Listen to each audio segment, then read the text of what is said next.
Mga kapatid, may kasalanan po si Chef Tristan Encarnacion. Pinilit akong libutin ang 10 ektaryang Angel Fields Nature Sanctuary. At ito po, ginabi na kami. Naghabulan, nagtaguan kami, Doktor. Ang sarap-sarap po dito. At gusto natin pasalamatan, Chef, ang ating mga naturopathic practitioners na abalang-abala sa kanilang free consultations, ang ating mga kasama sa Lakbay Kalusugan series po natin, ang ating naturopathic practitioners sa Binyan, Laguna, si Kuya Mike Aquino, ang ating naturopathic practitioner sa Las Piñas Outlet ng Healing Galing, si Kuya SL Ilagan, at kasama po natin si Kuya Romel Razalan, ang ating naturopathic practitioner sa La Union, no? At mamaya kayo kakain ng pinrepare ni Chef Tristan. Trabaho muna at paglilingkod sa ating mga kapatid na may sakit dyan, ha? Samantala, Chef, Yes po, ano Doktora. ito? Ang ating 5 fruit flusher. So mga kapatid, ang recipe po natin for today is, since nasa TV5 tayo, 5 fruit flusher. Ano yun? Ito po. So we have some different kinds of fruit. Well, for the fruit, pwedeng variety, kung ano yung available or kung ano yung in-season na prutas yung pong ating gamitin. First, of course, we need to add our pakwan.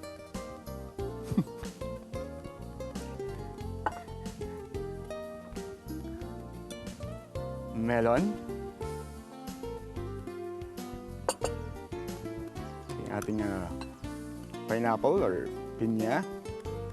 Well, again, before mixing yung ating ibang ingredients, better to taste each and every fruit po kung tama ba yung tamis or medyo hindi po ba siya hinog pa, para at least alam nyo kung paano i-adjust yung ilalagay nating sweetener.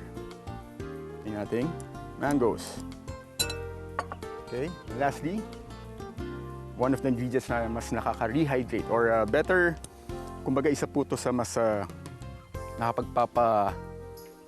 term is, nagpapabalik ng sigla o ng tubig sa inyong katawan, which is the cucumber.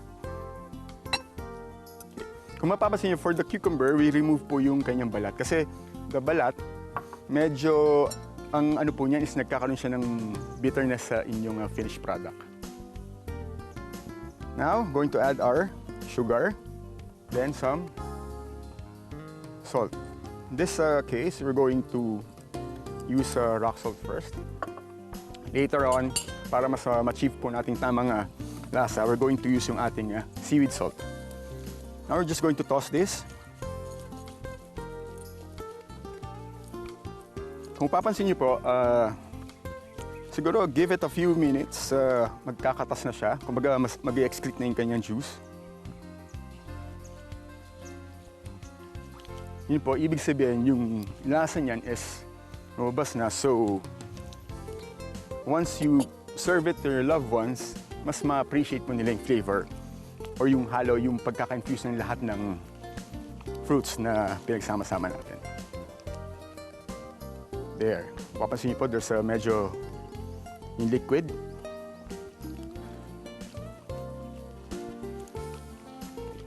We're going to have a bit of acid. Ito po yung ating local lime or yung kalamansi or local lemon. Or pwedeng dayap din or mismong yung lemon. Just a bit. Para maging balance po yung flavor niya or yung taste. Okay, now, so just the taste and the seasoning of the dish. Na yung ating seaweed salt. So you can see, mas makita nyo yung color, ko-contrast sa different colors of the fruits to add it in our 5 fruit flusher. Then a bit of, paborito ni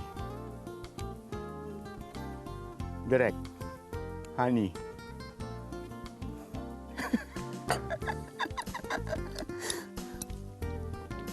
Going to add some of our, kumbaga yung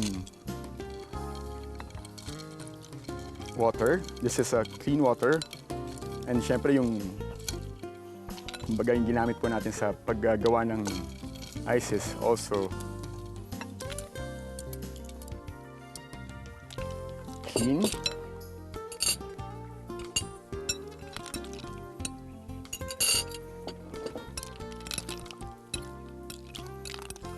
Okay.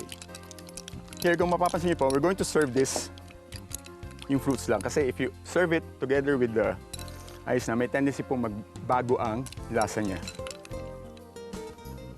You can serve this over a bed of crushed ice or serve it sa chilled glass po, which mas preferred. 5 talaga yan? Opo, 5 fruit Bakit flusher. 5? Dahil nasa TV5 tayo? Opo, isa na rin po yung TV5. At Okay. kumbaga pang 5-star hotel po ang ating presentasyon. At of course, yung paghahandog sa ating, at sa inyo po, yung ating Pampataas dish yata for ng today. sugar level to. Opo, Bakit pampababa. pinagsama?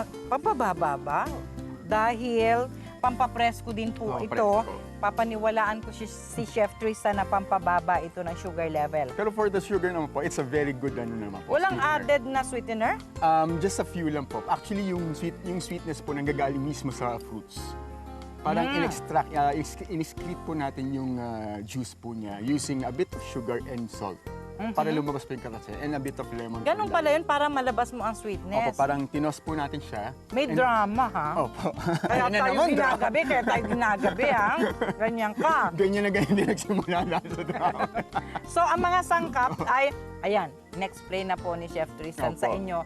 Pero, para mapatunayan yung totoong masarap, kailangan gawin nyo. Gawin niyo po. Gawin nyo po sa bahay. Di ba? Pero Chef, Yes, may po. tanong sa'yo. Pakinggan mo itong tanong nila, kung totoo nga ba.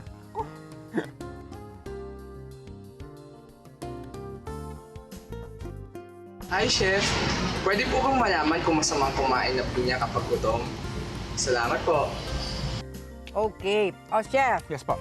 totoo ba na masamang kumain daw ng pinya kapag wala pang laman ang tiyan? Well, ako po, depende po yan sa acidity level po ng inyong katawan. Kumbaga, kung bata kayo, tas nasanay po kayo mahilig kumain sa mga maasim, well, nakakayanan na po ng inyong katawan. Pero pag nagpaparamdam na po ang acidity, Yan po, nako, pag kumakalam na sa gabi ka na- hindi ka na makatulog, eh hindi na po hiyang sa inyo yon, Yan po. no? Yan. Ganyan.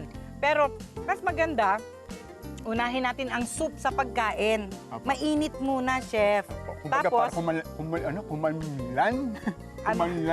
Yung basta po, Ano just to warm up the stomach po. okay. Kaya kailangan mainit-init. Tapos, yung main course. Opo. At ang prutas ay panghuli. Panghuli. Lalo na kung maasim yan. At ang pinya po ay medyo abrasive, mga kapatid eh. If you will notice, pag marami kayo nakain na pinya, gaano man katamis yan, mamaya-maya mahapdi na ang dila. Di ba? Kaya siya abrasive fruit. Pagkatapos, sundan mo ng pag-inom ng tubig. Bakit pumapait ang tubig? Kasi abrasive po siya. So, ano lang, everything should be in moderation. Kasama na ang pagkain ng pinya. Opo. Di ba? Yan. Pero ang tanong ko sa'yo, Yes po. turuan mo kami kung paano ang tamang paraan ng pagbabalat ng pinya, pagbabalat ng pakwan. Meron ba ang mga chef na katulad mo na, anong tawag doon? Proper Technique? approach, Yeah po. technique? So, ang technique Oo. po namin is like for the pineapples, even for the watermelon, the melon, anything na, or even the cantaloupe, nilalagyan po muna namin ng base para hindi siya magpagulong-gulong kung saan-saan. Ay, ganun pala. Yung kaya pala naghahabulang kami Opo. ng pakwan. Naku. Oh, ganun pala may base. Lalagyan po muna ng base, parang you need to cut Ano ang the, magandang base? parang you need to cut the bottom of the, di ba po since bilog, Ay, cut nyo po yung bottom and then the, palalaparin mo Opo. siya para maging stable. and then cut in Okay. quarters, tapos tatanggalin nyo po yung pinaka-meat. Ay, quarters talaga. Opo. Para mas, kumbaga mas mabilis po. Hatiin sa apat. Opo. Okay, tsaka mo kukunin yung pinakalaman. Opo. Pero kung hindi mo pa siya i-consume, lagay mo muna sa refrigerator. Opo. Pwede Para yun. mas, at least mas malamig. Oo. Ito naman sa pinya, parang mas mahirap balatan ang pinya. Lalo na yung pag-aalis ng mata ng pinya. Yung iba po, parang ang technique is coming from doon sa labas, yung iniisa-isa po nila yung sa mata. Di ba parang para magkaroon ng design Habang may balat pa. habang may balat. Pero kami po, what we do is same technique. Yung bottom, tapos hahawakan niyo po yung sa may ulo. Pinaka-crown. Crown, tapos from there, para may hawakan ka. So hindi mo kaagad Hindi niyo po tatanggalin muna ang crown. tatanggalin. Oo, kasi magiging handle po Opo, yun. yun. And then pag nabalatan niya, that's the time you kumbaga tatanggalin niyo yan. Oo, tapos nagkakaroon siya ng parang ano yan? Parang Anong tawag mo crooked doon? yung- Oo, may linya. Hindi niya para to remove yung mata po ng pinya. Ayun. Pero may ibang mga bansa po, no? Ang kanilang mga mamamayan ay hindi tinatanggal yung mata. Kumbaga Tsak, tsak, tsak, tsak, tapos- mas napaparami lang yung pagtanggal yung sa laman ng mismo. Oo, mas maarte pala tayo kasi binabawasan natin ang laman ng pinya sa pagtatanggal natin ng mga mata niya. And Doktora, add ko lang po, means most of, kumbaga yung mga nagkakat po sa mga fruit sections, makita nyo yung serrated knife ang ginagamit. Para hindi Oh. po siya dumulas. Ah, ganun ba? Explain mo ang serrated knife, Yung kumbaga may, yung bread knife or the bread knife or yung meron may pong ipin.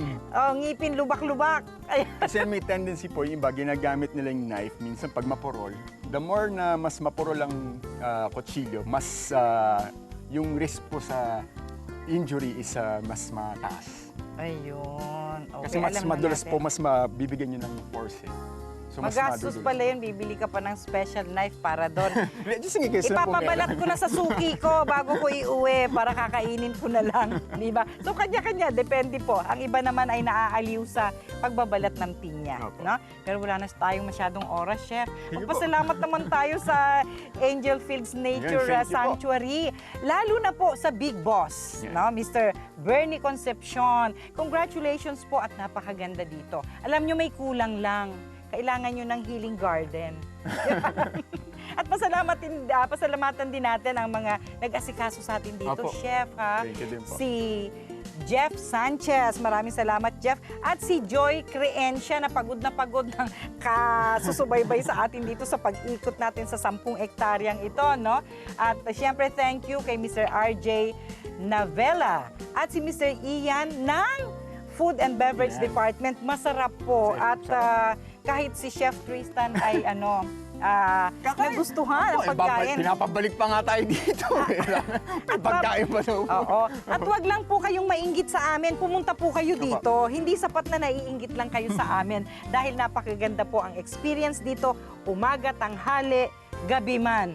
O, di ba? At ang pagbati namin sa inyo, hindi na po happy healing morning. Ginabi na po kami dito.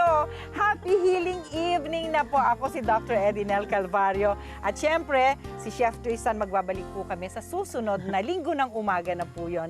At ating paalala, may hatid na kalusugan ang lunti ang kalikasan. And it's never too late to get well, Chef. Yan, Di opo. ba? Happy healing evening! Parang, Gabi na Doktora, talaga. Paano na Salamat lang pang po. prime time, ha? Oo nga, Oo. kaya ubusin na natin to, Chef. Tumataas daw ang rating.